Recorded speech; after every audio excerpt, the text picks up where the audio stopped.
Hello, everyone. I'm Jim Garrison, and I want to welcome you to this session of Humanity Rising as we convene a dialogue today with someone who's been on our program a number of times before, Danny Sheehan. I'll introduce him more fully in a moment, but I want to begin by framing some of the issues that we'll be discussing and some of the matters that require urgent attention.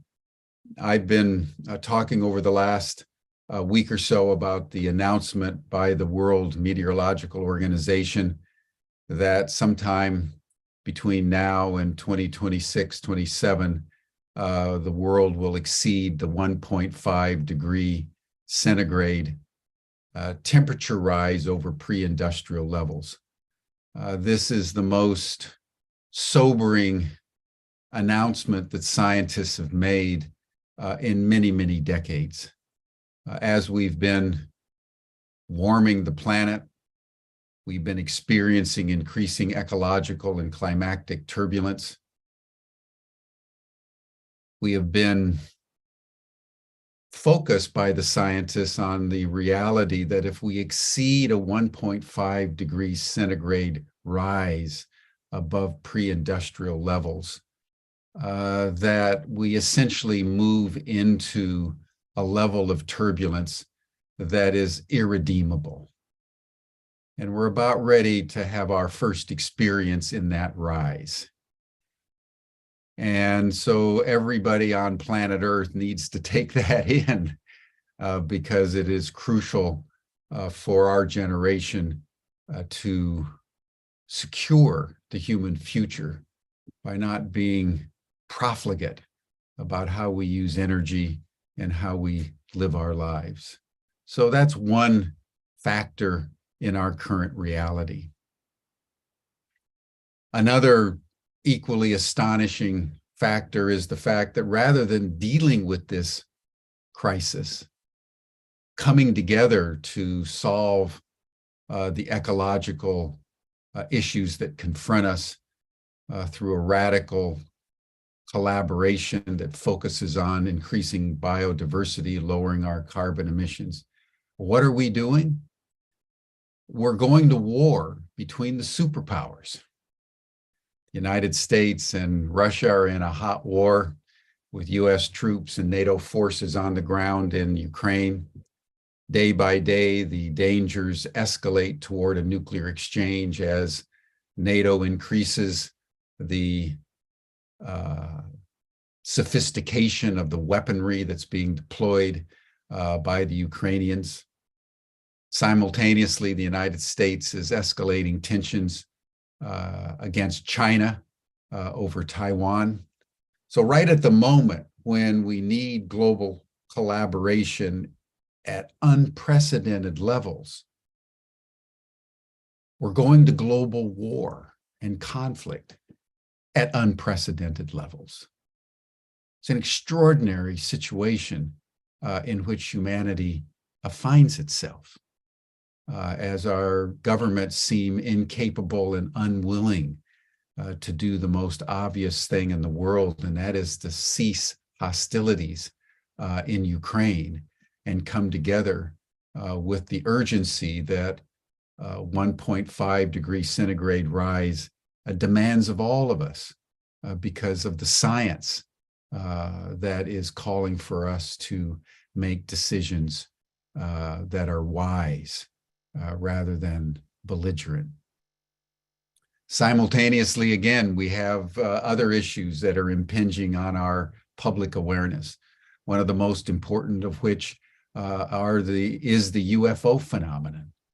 The reality that humanity has been visited by extraterrestrial intelligence, and that the accumulated data now is becoming so overwhelming that even the governments of the world are beginning to take note. And there's been a recent development in the United States with some legislation last December calling on all the agencies of the US government to turn that UFO-related data over to the US Congress. And so we're challenged. We have a presidential run coming up in the middle of all this. And we are very graced to have someone of the stature of Robert Kennedy Jr. running for president. I can't think of anything more strategic for America to do than to elect Robert Kennedy Jr.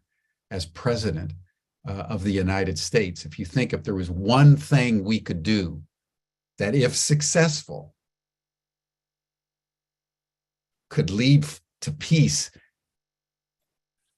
in Ukraine, could prepare America for dealing with escalating climate turbulence and turn the situation around, it would be to elect Bobby Kennedy Jr., who's the most qualified person amongst us to lead the nation in the spirit and in the legacy of his father and his uncle, and the achievement of the Kennedys 60 years ago in the 1960s, particularly during the Cuban Missile Crisis of 1962, because the Ukraine situation is easily as dangerous as it was back then. And it was only the elegance of the intelligence of the Kennedys at that time that really saved the world from a nuclear war. And so we have issues that are different, but all of them are interrelated, and they require deep reflection and deep consideration as we seek to make the kind of decisions, both globally, but also nationally and personally, to enable us to navigate an increasingly hyper-complex condition set out there and make the kind of decisions that will secure human life in alignment with natural processes and natural systems. And we're very fortunate today to have someone who's deeply immersed in all of the above. And that's why I've raised these issues as we have begun our program.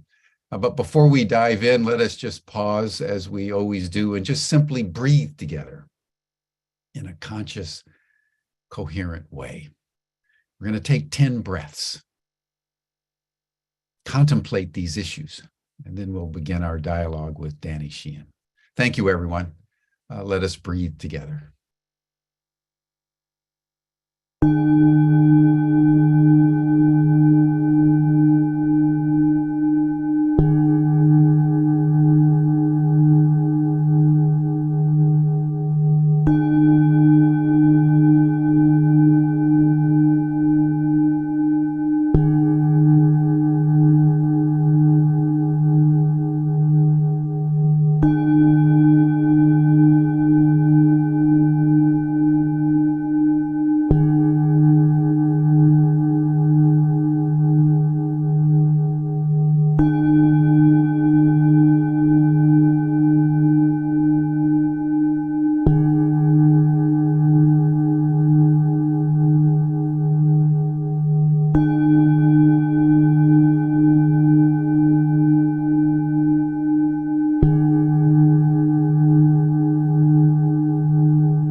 Thank you, everyone. It's always so good to breathe coherently and consciously with all of you in a spirit of love and compassionate for all being. And it's my pleasure now to bring into the conversation someone that we've heard before, Danny Sheehan, a constitutional litigator, someone that I've known for many, many decades now, over 50 years, actually, since we met at Harvard back in the early 1970s. We were going to Harvard Divinity School together. And we've been good friends and colleagues ever since. Danny was a lawyer from Harvard Law School, having gone to Harvard College. He's worked ceaselessly since the 70s in the areas of constitutional law, securing human rights and civil liberties. He's been involved in some of the most important cases of our time, from the Daniel Ellsberg case to Watergate case to Iran-Contra to Silkwood to Wounded Knee, and continues to litigate on behalf of various causes and individuals, is now one of the founders of the Romero Institute and doing great work on social justice and environmental policy in California and also nationally. So Danny, I want to thank you for joining us and invite you to turn on your video and just start our discussion. You heard my opening, and so there's a lot of issues that we need to dive into in the next hour or so. So I'll leave it up to you to pick which one you want to start with. Well, it's interesting, the culture that we live in here in the United States, and actually in all of kind of Western civilization, that is under the sway of sort of a Greco-Roman Judeo-Christian history in common, all tend to operate now from political cycles of one election to another.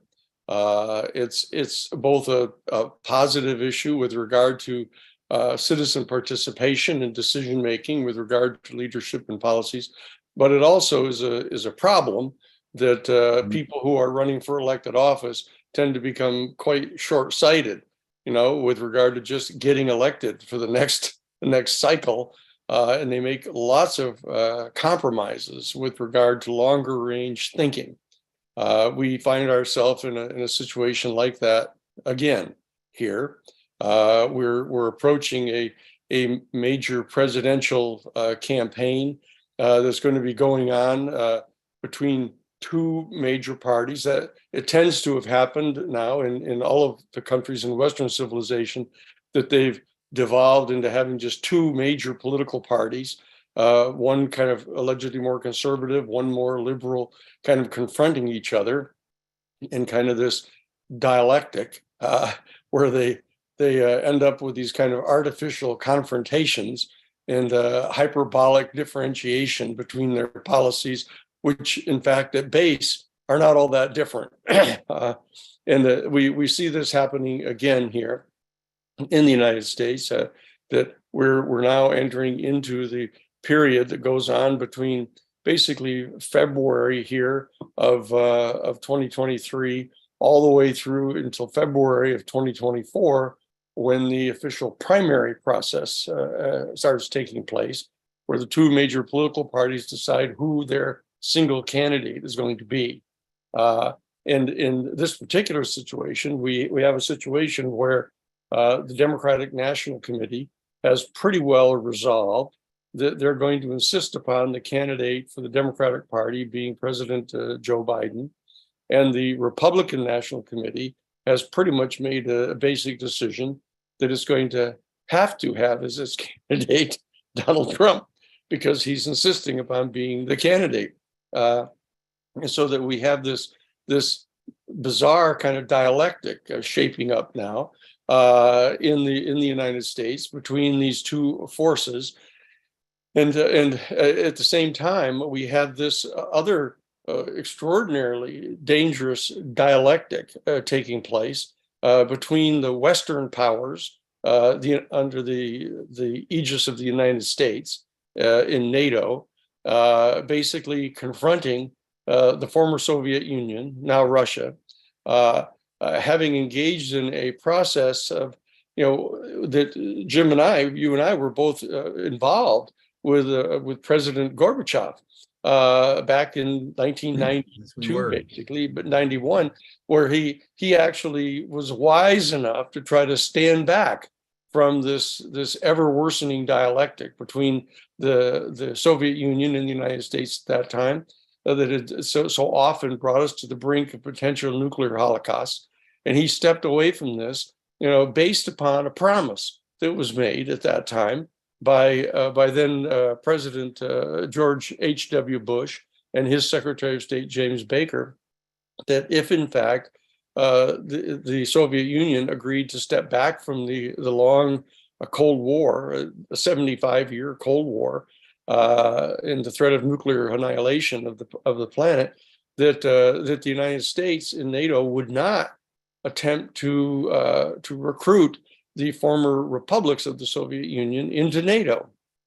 And yet, when George Bush Jr. came on with then Vice President Dick Cheney, they came on and immediately breached that agreement and started aggressively recruiting all of the nation states now along the westernmost border of Russia into NATO, in moving nuclear missiles into place to surround the western boundary of the Soviet of Russia, and including trying to take over the Ukraine and the Crimea, where the only warm water port of all of Russia exists to get into the Black Sea.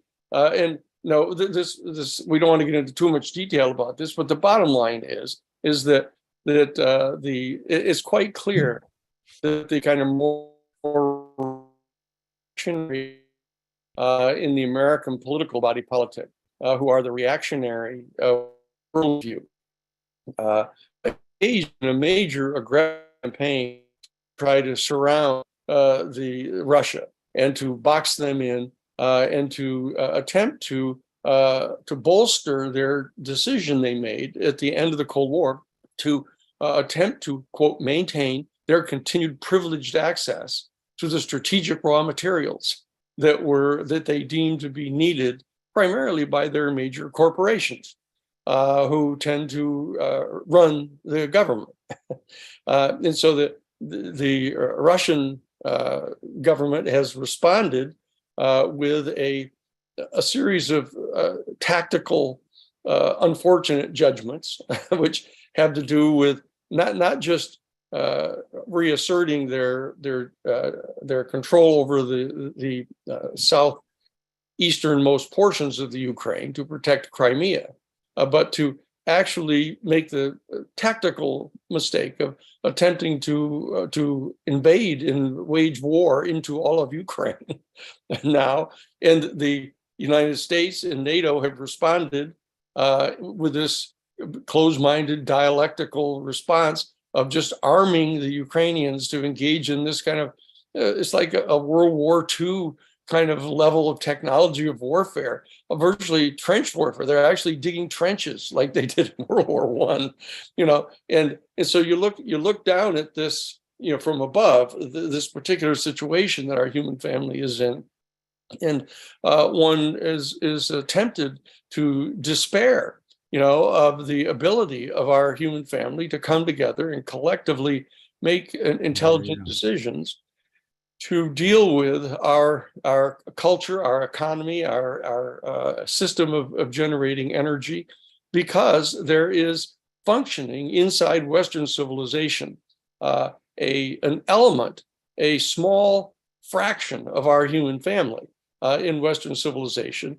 who are driven by personal greed and a lust for power. And that they have established monopoly control over not only the major transportation systems and in manufacturing systems, et cetera, all through what we ourselves term as the robber baron era that came after the end of our American Civil War, but have established dominion over a method of providing electrical and mechanical energy to our people through the burning of fossil fuels, coal, petroleum, and natural gas. And that what we've discovered, what in fact they discovered some 50 years ago, is that the continued burning of these fossil fuels is generating a major amount of CO2 emissions into our atmosphere, which are forming an envelope around our planet and entrapping the heat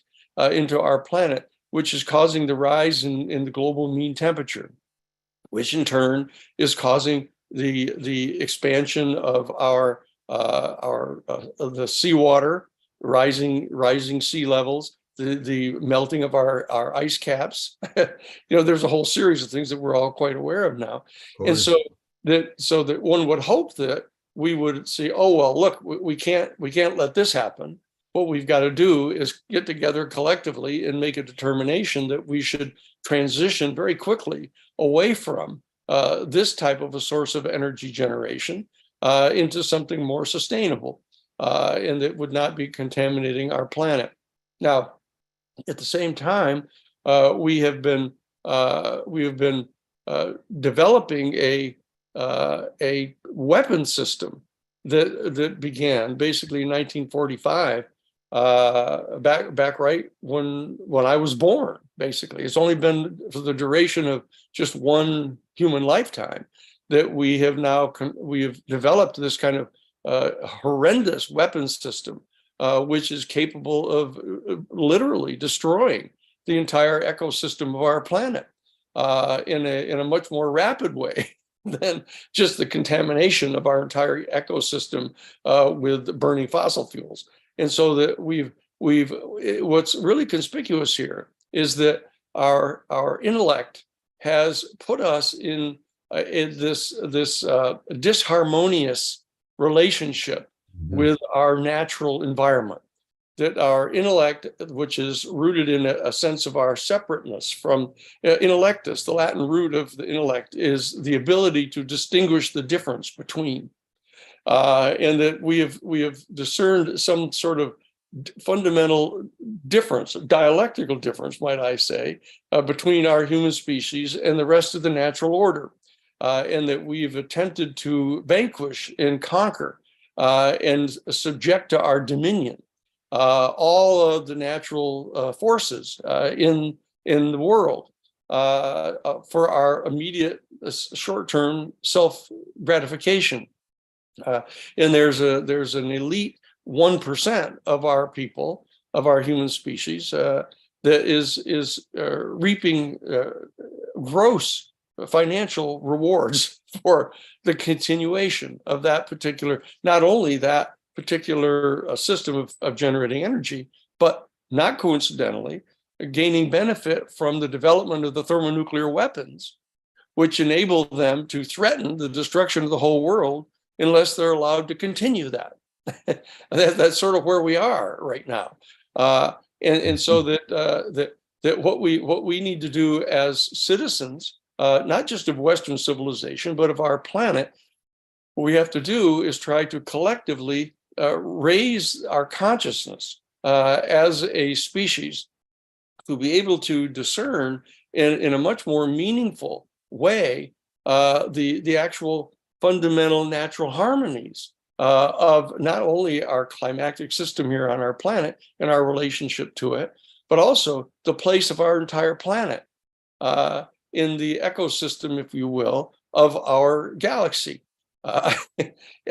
In that we have closed oterselves off from this larger perspective, and that not coincidentally, coterminous with the development of our thermonuclear weapons, all of a sudden there has been this dramatic event has started occurring on our planet.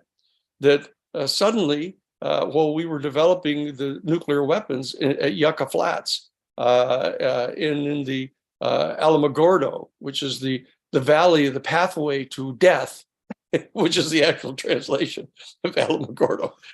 It's in the valley on the pathway to death.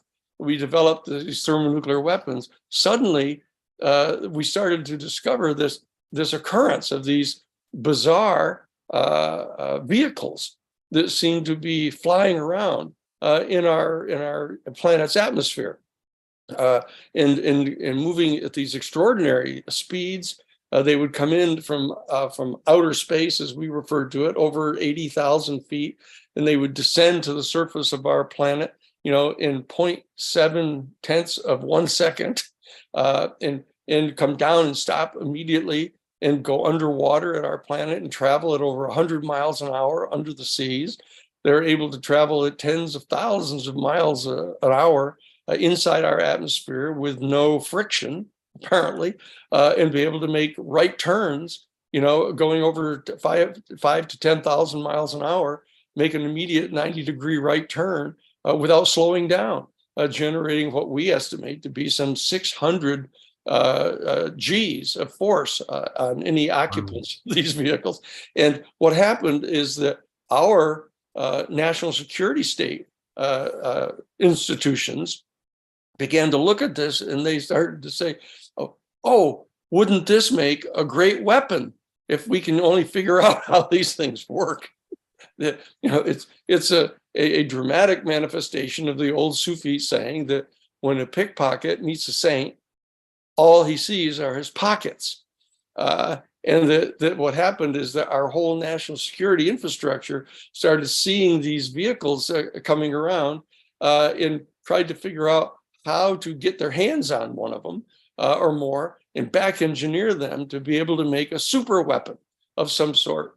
And that's what's happened over the past 75 years, basically, since the end of the World War II. It's that, so that we find ourselves at the present moment at this extraordinarily interesting and not coincidental juncture here, where we are threatening the destruction of our entire planet and all of our ecosystems, not only with the continued insistent production of fossil fuels and the burning of fossil fuels in the atmosphere to contaminate our planet and melt our ice caps, destroy the source of fresh water that flows from the ice caps through our rivers to irrigate our entire planet, and to raise the levels of our seas to the point of flooding the coastlines of our planet, where we have over 400 nuclear power plants, which are all within a matter of a mile or so of the seacoast. And we've got a direct example of it at Fukushima, where if you build one of these things that close to the sea level and the sea level rises, it floods it out and it starts to contaminate the oceans. So that one could get into a state of mind where you're saying, this appears to be overwhelming, that our ignorance, our pursuit of these kind of blind pursuits of power and domination and dominion are hopeless. But what this really does, I think, and this is for our discussion this morning, what it really does is puts us into a situation where we realize that you cannot solve these problems from the same level of consciousness that is causing these problems. And so that we've been offered an alternative by wiser elements of our human family down through the many millennia of a spiritual perspective, that there is in fact another faculty that our human species has that is latent within it. Sarah, don't do that, please. That is latent within us, that is evolving teleologically, progressively, to be able to have a wider perspective, to be able to have a broader vision of where we are in relationship to our natural habitat and in relationship to the galaxy that we find ourselves in, of stars and other planets. That this parallel mode of ethical reasoning, of a spiritual, larger perspective, has been available to our human family for millennia. And a certain percentage of our human family, every generation, comes to notice this, that they notice that there are all these statues around of individual human beings sitting in a kind of a lotus position, meditating, and kind of communing with some kind of interesting, more unitive phenomenon in the universe. And this is just this gentle urging on the part of these beings to say, look, there is another way. There's another way of perceiving reality. There's another way of discerning how it is that we should conduct ourselves, both as individuals and as a collective species. And so that we have this event taking place now in our lives, where we have an opportunity to reach out into this field of knowledge, of spiritual knowledge that is known by our human family, and to probe into this realm and see if we can bring back to our human dialogue a larger perspective. Because if you drop down into a dialectical worldview, where there's those good guys or these bad guys or back and forth, and you just keep on confronting each other by trying to outdo the other side, to dominate the other side and vanquish the other side, the fact of the matter is that we're going to destroy ourselves collectively. And so that we have this other option to in front of us right now, and that this is the one that we're attempting to explore. That's why you and I, when we first met, were at Divinity School. we were actually at one of the major universities of our human family that has reserved this area of study to while they're teaching world politics. Henry Kissinger is over at the college teaching American foreign policy and introducing us in 1960. It was 1966 when I had Gov 182. When in American foreign policy, when Henry Kissinger is saying, "Well, gentlemen," I was the all male class at Harvard College, graduated in 1967. But in 1966, he's teaching Gov 182 over at the college, saying, "Well, gentlemen, if there's anyone in this class who thinks that our nation state is not authorized to lie and cheat and steal and even kill to pursue our own national self-interest, he should not remain in this class." And so I said to myself, wow, I better stay here to find out what these people are talking about.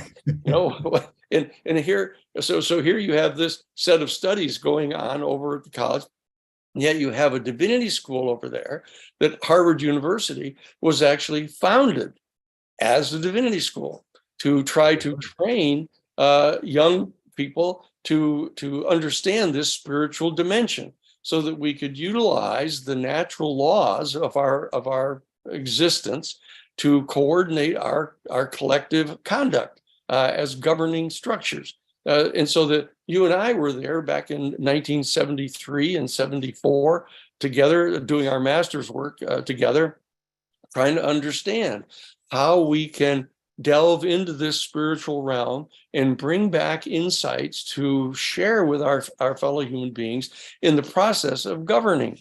And that's why later on, you and I ended up being at the Jesuit headquarters, the largest order within the largest religious denomination of Western civilization, trying to figure out how we could integrate spiritual values with actual public policy decisions that needed to get made.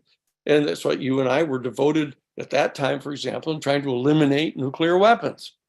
And you were in the Jesuit National Headquarters staff as the director of the nuclear to eliminate nuclear weapons on the planet, to organize the religious community from the Catholics out to the Jesuits out to the U.S. Catholic Conference of Bishops, out to the National Board of Homeland Ministries of the Methodist Church, getting the Unitarian Church on board, getting the Union of American Hebrew Congregations on board, so we could all declare the mere possession of nuclear weapons on the part of a governing class of people as a mortal sin.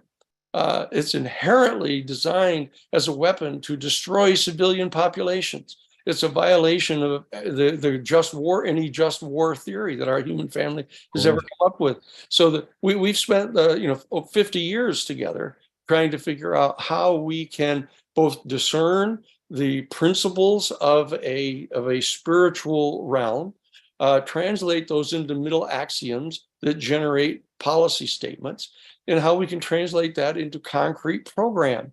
And so we're still at that. We're still doing that. And so we have people reaching out to us regularly to ask us to share some of these views with them.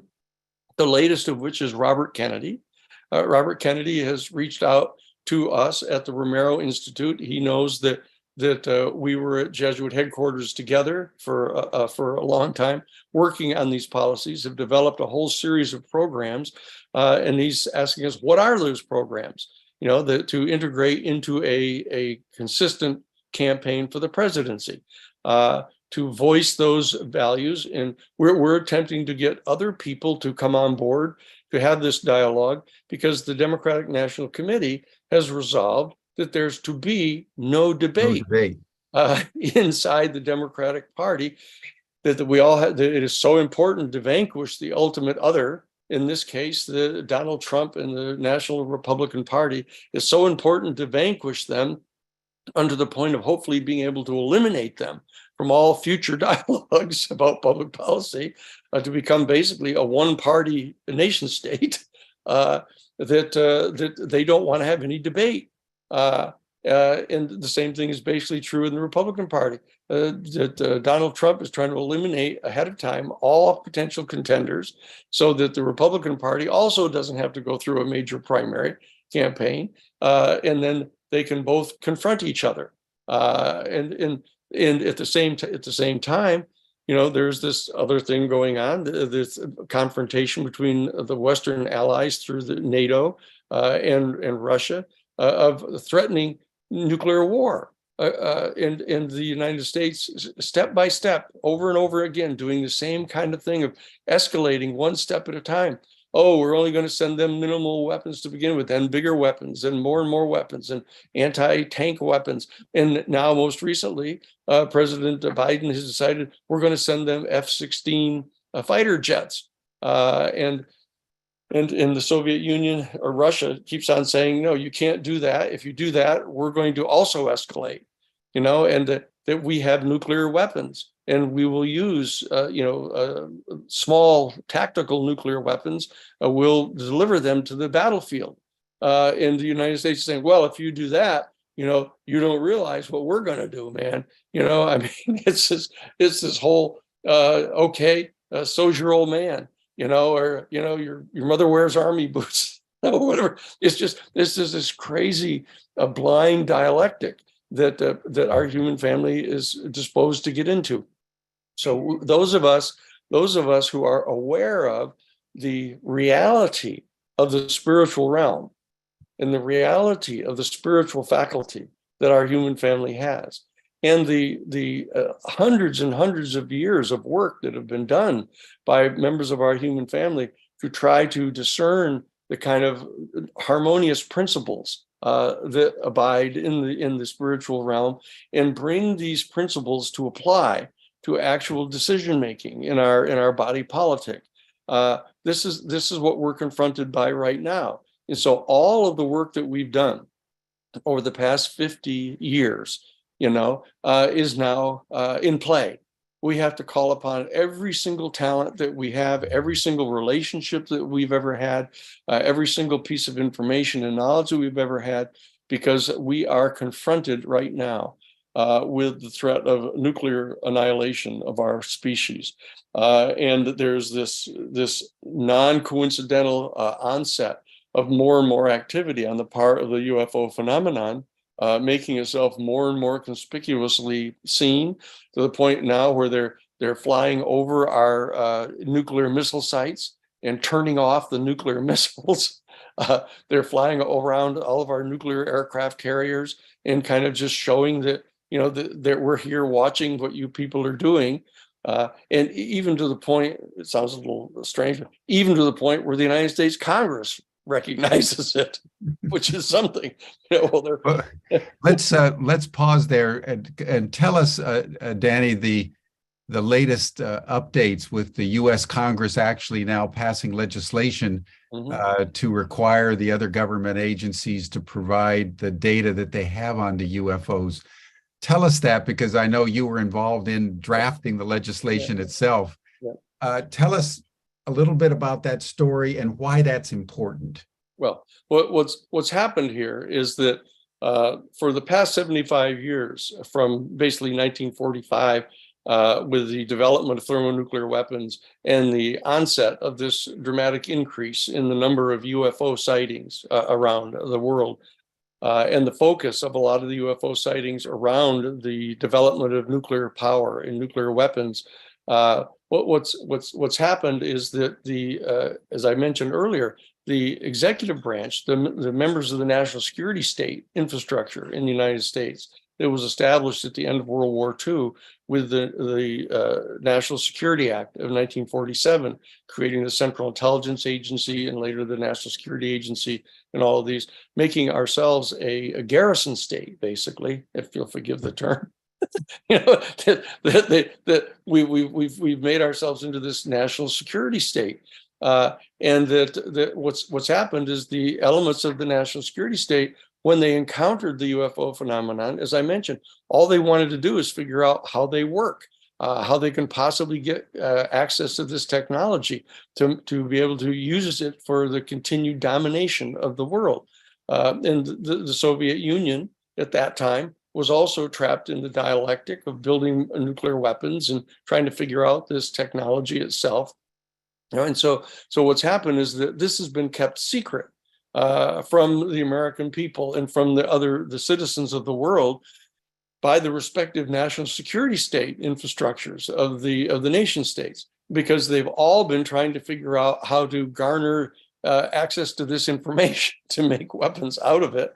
And what's happened is that the citizens of the world, we citizens of the world, have bonded together, have joined together, and cooperated in a way of trying to raise this issue to such a level of public knowledge that it will make it impossible for these people to continue to keep this secret. And we've succeeded. Very importantly, Lou Elizondo, who I represent as his lawyer, and Christopher Mellon, the former Assistant Secretary of Defense for Intelligence, have come together, and they have declassified a set of videos taken by our F-18 Super Hornet fighter jets through their gun cameras, have videoed UFOs flying around. And so that Chris Mellon and Lou Elizondo secured these videos and brought them to the New York Times and got them published. This happened on December 16th and 17th of 2017. And since that time, with a front page story of the New York Times acknowledging that these vehicles are real, that this is not swamp gas, this is not, a mistaken a flock of birds for as thinking they're interplanetary spaceships, and that so what's happened is that the citizenry have mobilized to the point where we have insisted that Congress step forward and demand that this information be turned over from the national security state infrastructure of the executive branch over at least to the Congress, so that the Congress, elected by the people, can make a decision as to how much of this information should be revealed publicly and what amount of it, if any, should be kept secret. So that what has happened is a whole bunch of people have been involved in drafting a piece of legislation. The first piece of legislation was Senate Bill 4503. And this was basically a 30-page bill that would mandate that an office be set up at the demand of Congress be set up by the Defense Department and the Director of National Intelligence, a joint office demanding that every single one of the military services of the United States government, every single one of the Department of Defense agencies, every single one of the intelligence agencies, and very importantly, every single one of the defense contractors, corporations, private corporations that have been involved in gathering this information and trying to back engineer these craft for weapons purposes, all of them are now mandated to turn over everything they know about this, everything they have learned about this phenomenon since January 1st of 1945. And they have to turn it over to the Senate Intelligence Committee and the House Intelligence Committee and the House Defense Committees in both houses.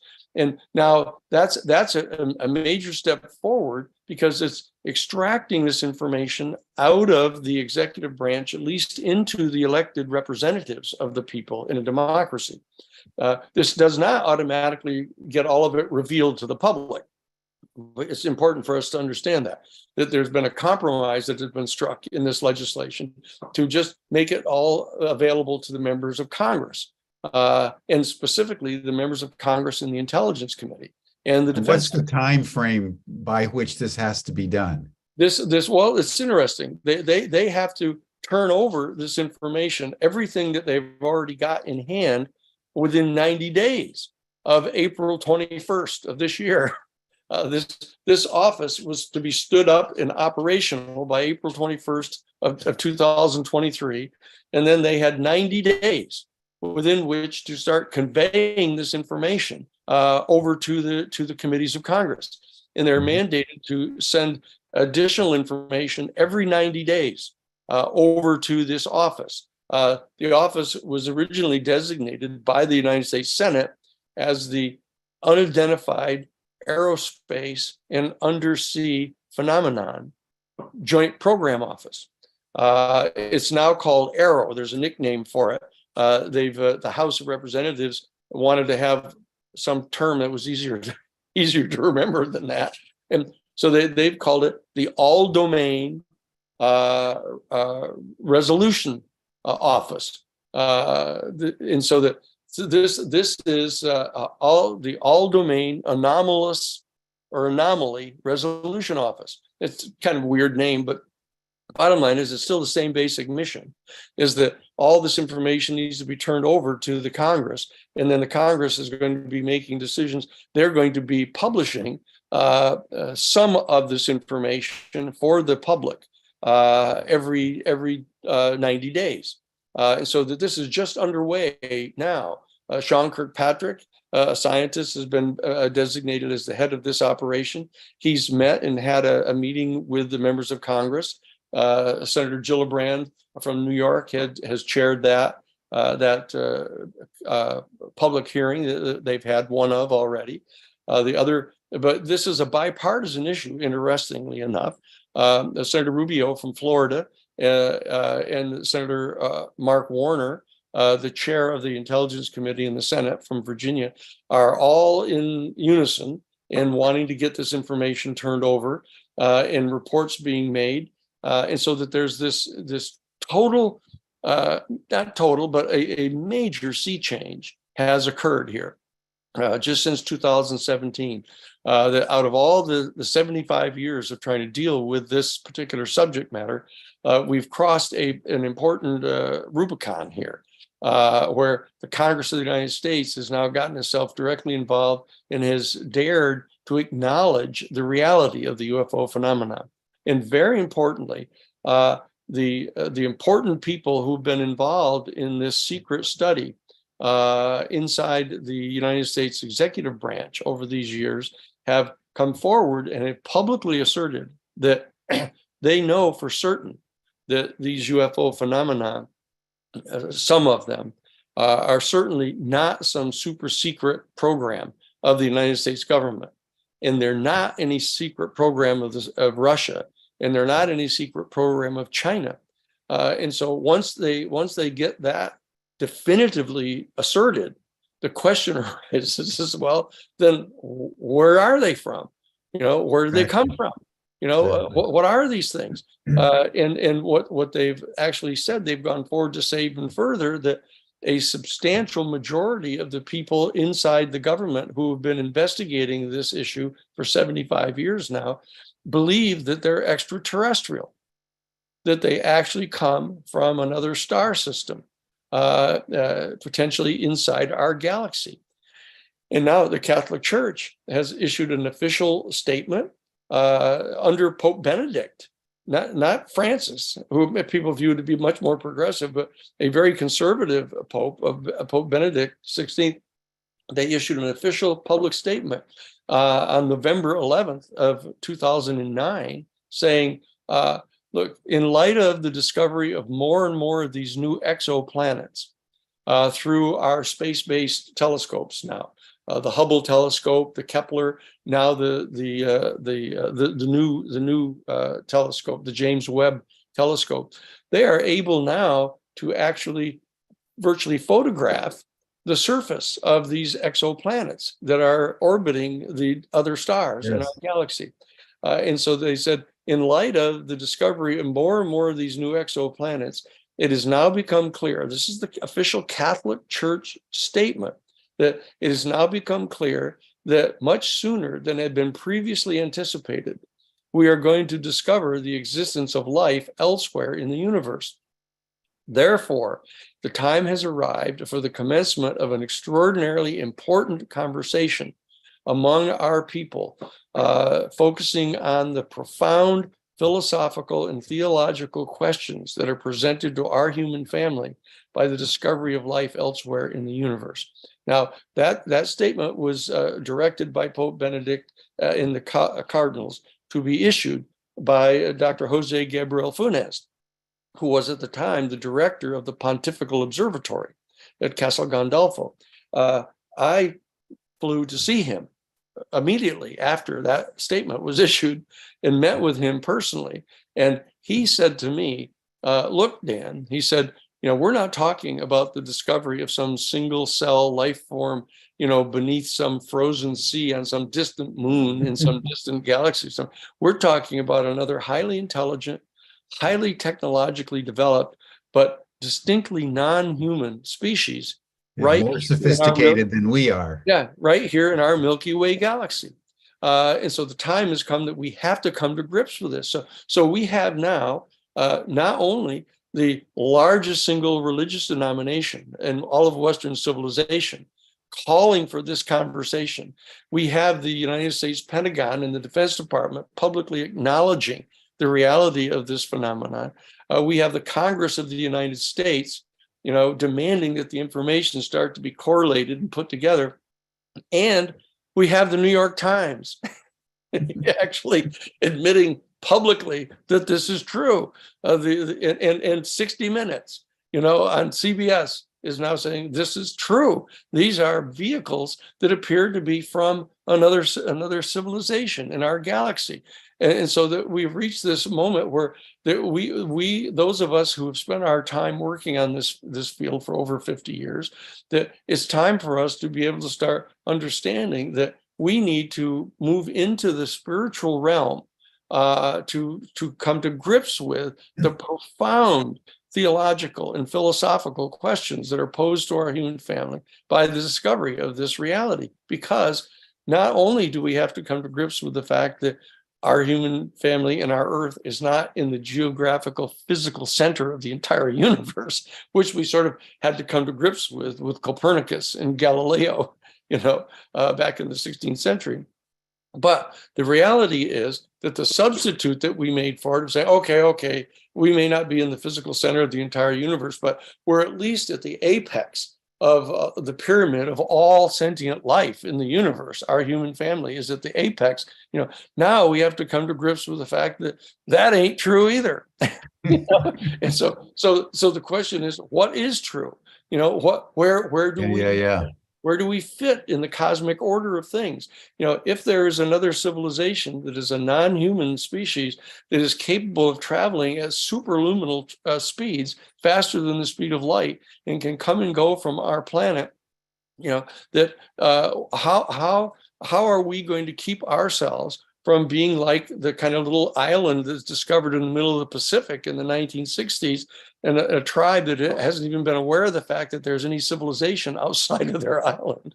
That the within months of them being encountered by the outside world, their entire civilization collapsed. Their entire worldview got profoundly undermined, and their entire culture dissipated.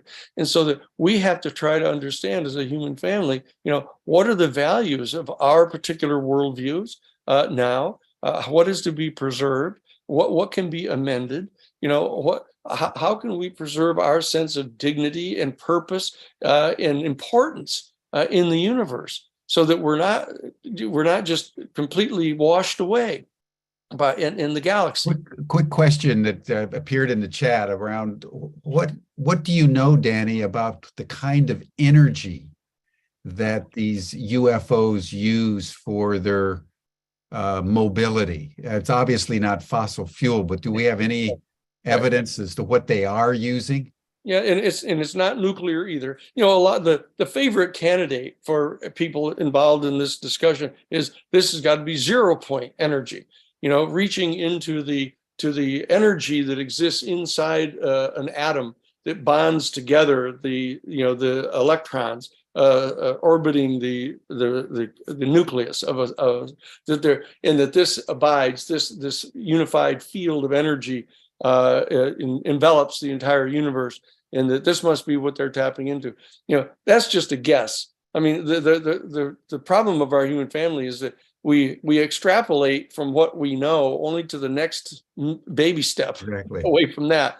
I remember that Mighty Mack, with a dear friend of both of ours, that when Joey Zinn and I one time were sitting in our living room and talking about the extraordinary discoveries that were being developed in the realm of computer science and the potential development of artificial intelligence and everything.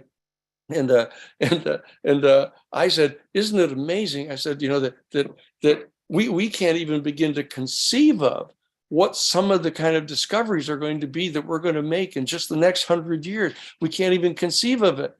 And Mighty Mack said, like what?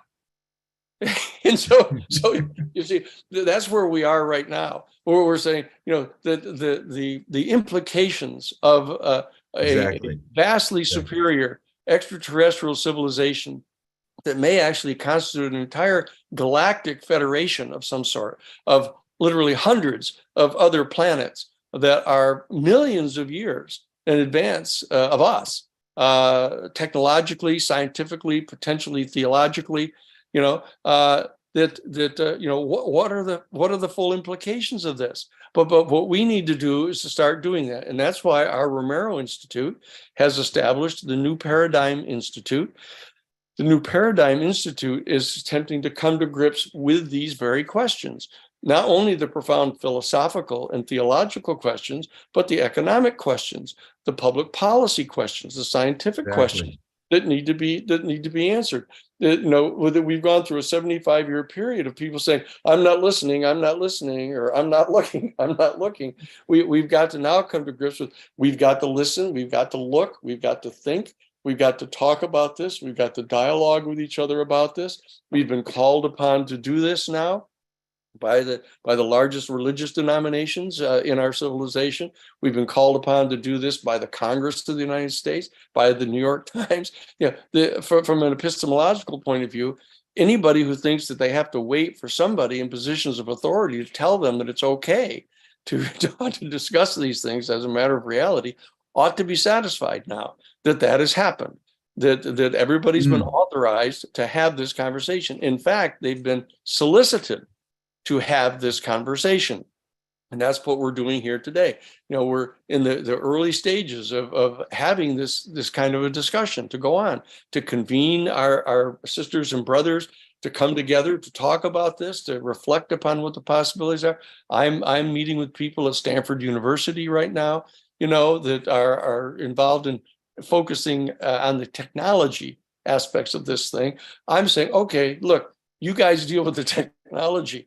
We'll deal with everything else over in the New Paradigm Institute. We'll deal with the philosophy, the theology, the public policy, the geopolitics involved, the economics involved.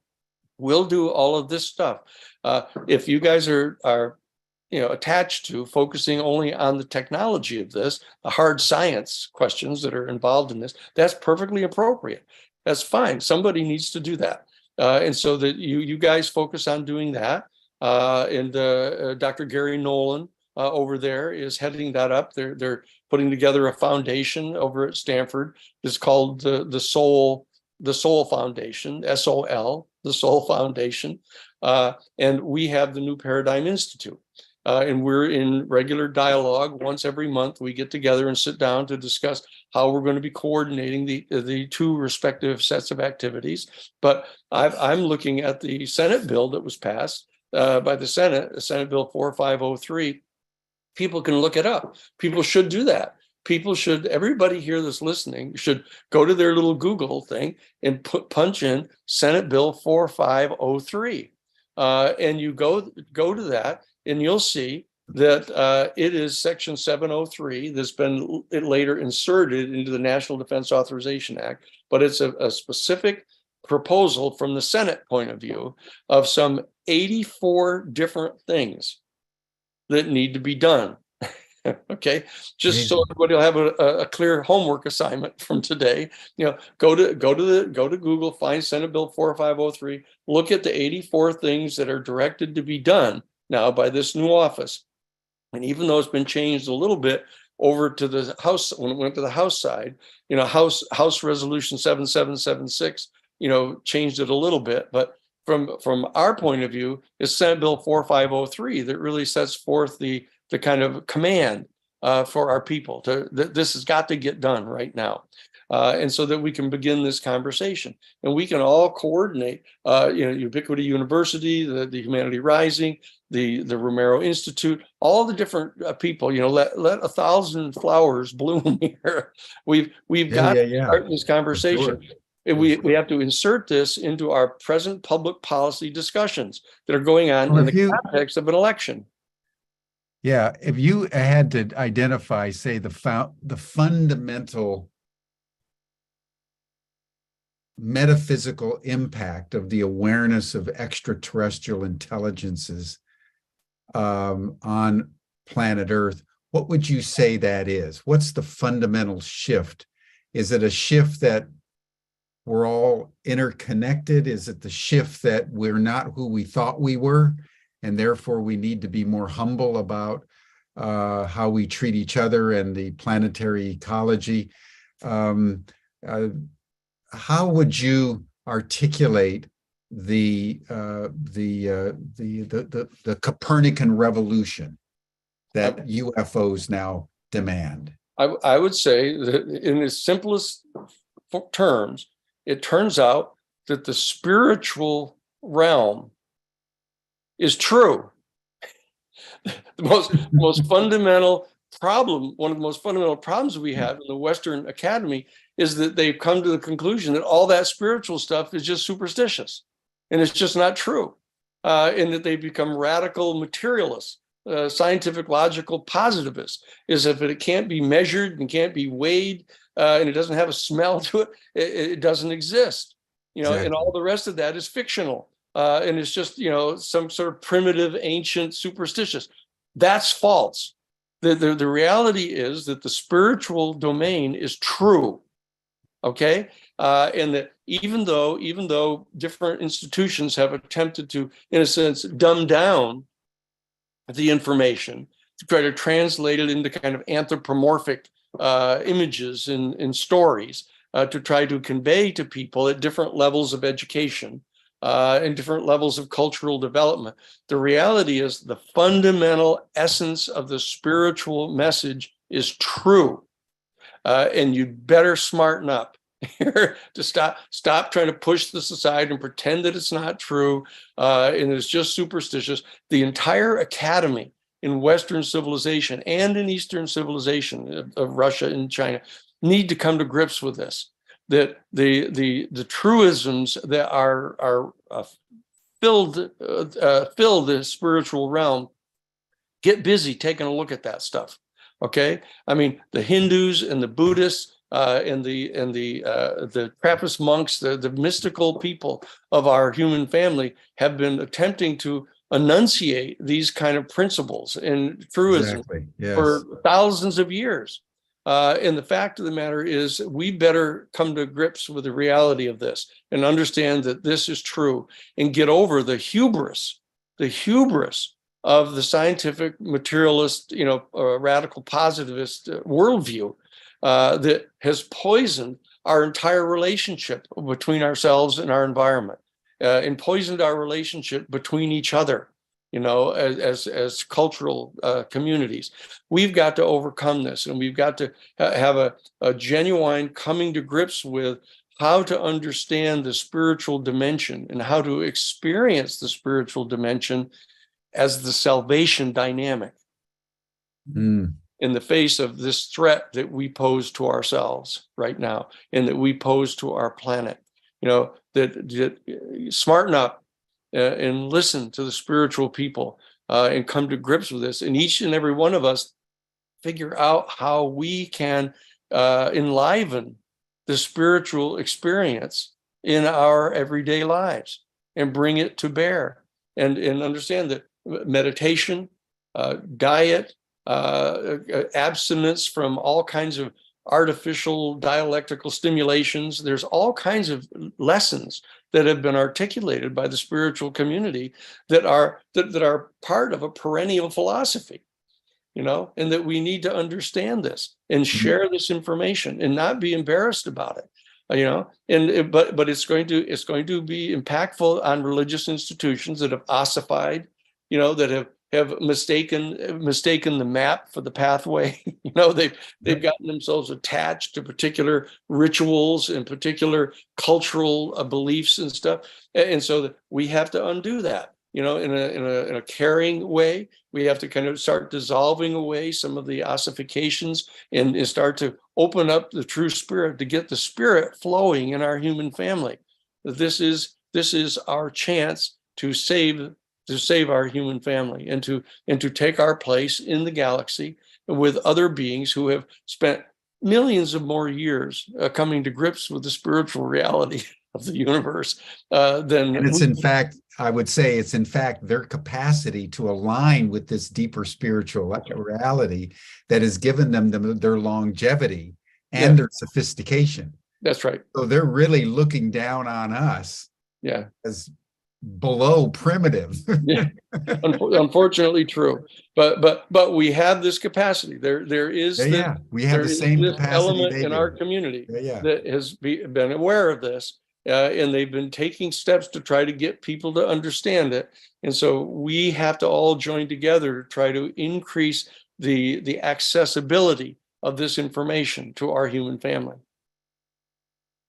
Well, thank you for that, Danny. And just one more domain I'd like to open up before we draw this to a close, and that is, the 2024 election and the thought of, a Biden-Trump rematch in the most classic dialectical way imaginable, knowing that Trump stands for a cesspool of corruption and Biden is a warmonger that is out of control. How do we get Bobby Kennedy into the White House? Maybe you wouldn't agree, but I would ask, because for me, if there was one thing that we could do that would change things fairly fundamentally, it would be to get someone like Bobby Jr. into the White House. He has all the qualifications that are necessary. He has to unseat a standing or a sitting president, like his father tried to do with Johnson over Vietnam. He's taking a stand on Ukraine. He's the one guy who could really solve our environmental policy transformation sufficient to make a real difference. And if the United States would lead, the rest of the world would surely follow. So talk to us about the 2024 election and the possibility of getting Bobby Kennedy into the White House. Well, let me put this way, that I think that what is virtually inevitable is that in 2028, the next presidential election is going to follow this 2024 election, there's going to be a massive sea change in the Democratic Party.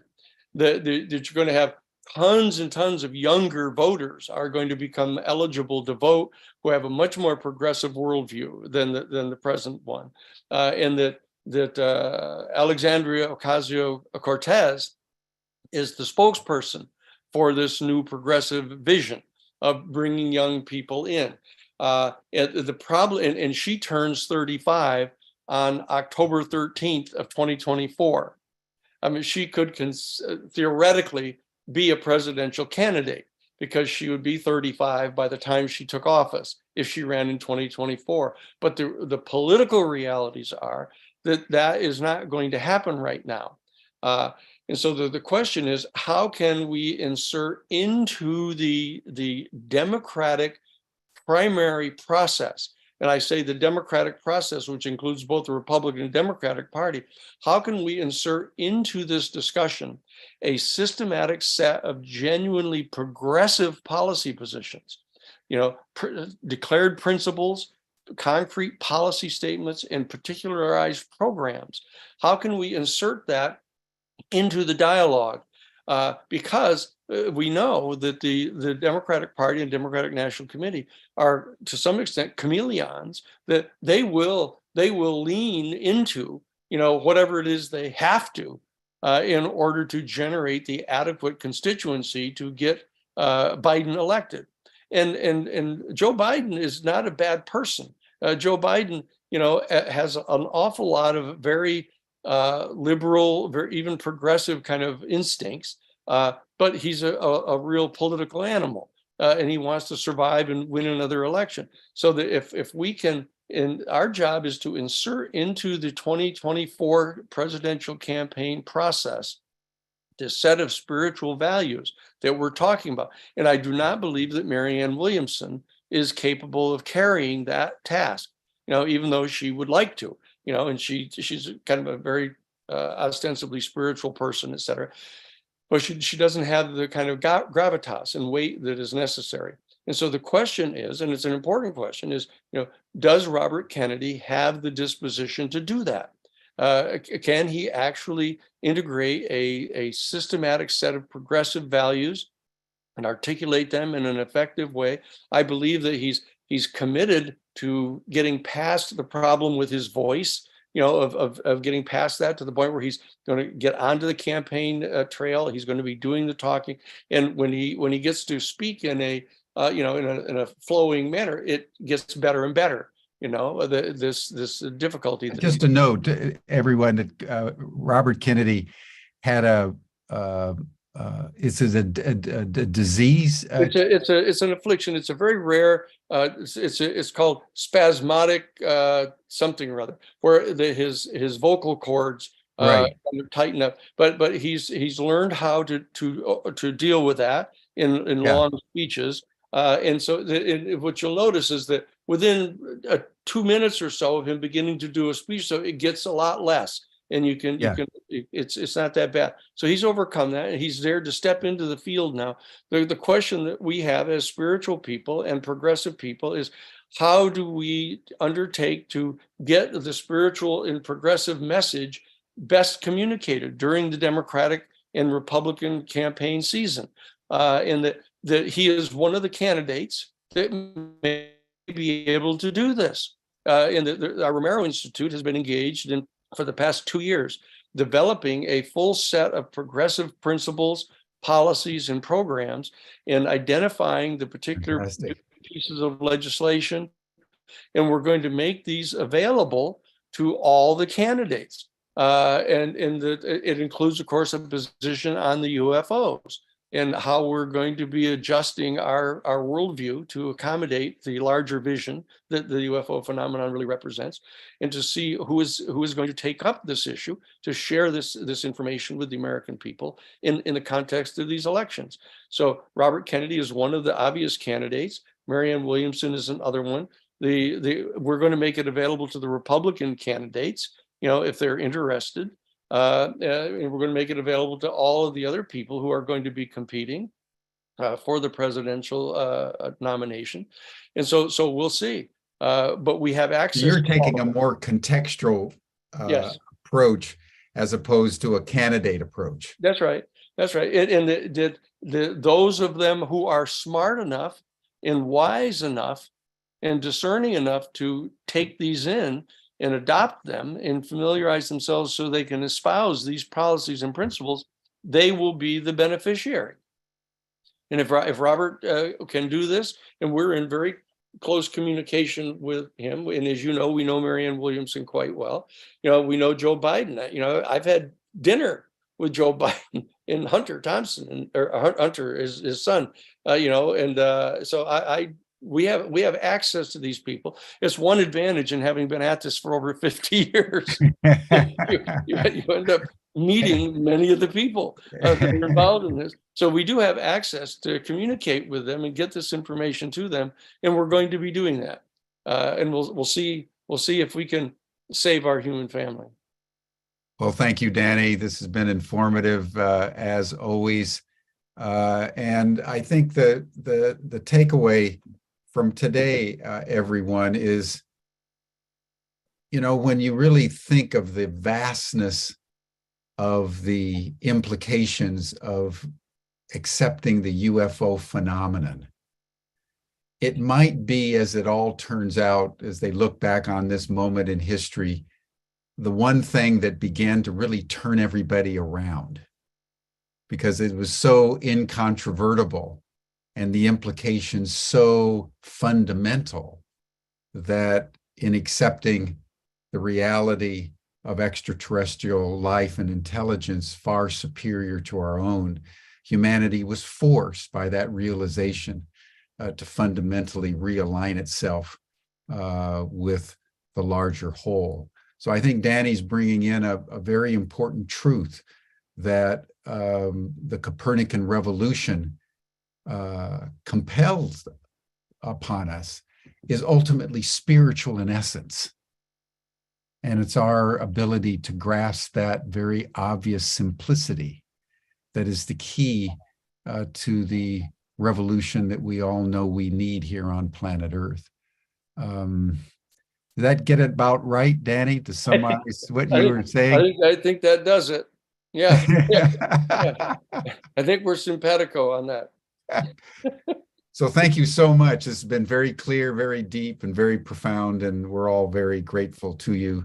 So that'll bring us to a close for today, everyone. Danny Sheehan on these matters of great gravitas to the human family as we seek to enable humanity to rise. You're all welcome to the after session chat. You'll see the chat link in the chat box, and then we'll see you all again tomorrow for our next session of Humanity Rising. Thank you so much, Danny. Be well. Far out. Be well, everyone. Thank you.